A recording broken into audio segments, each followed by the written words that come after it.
वेङ्कटनिवासाय श्रीनिवासाय मङ्गलम्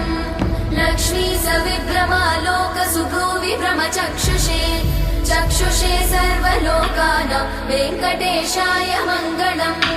श्रीवेङ्कटाद्रिशृङ्गाग्रमङ्गलाभरणाग्रये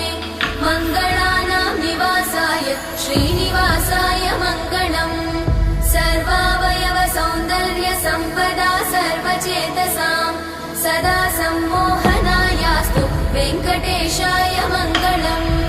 नित्याय निरवध्याय सत्यानन्दचिदात्मने सर्वान्तरात्मने श्रीमद् वेङ्कटेशाय मङ्गलम् स्वतः सर्वविदे सर्वशक्तये सर्वशेषिणे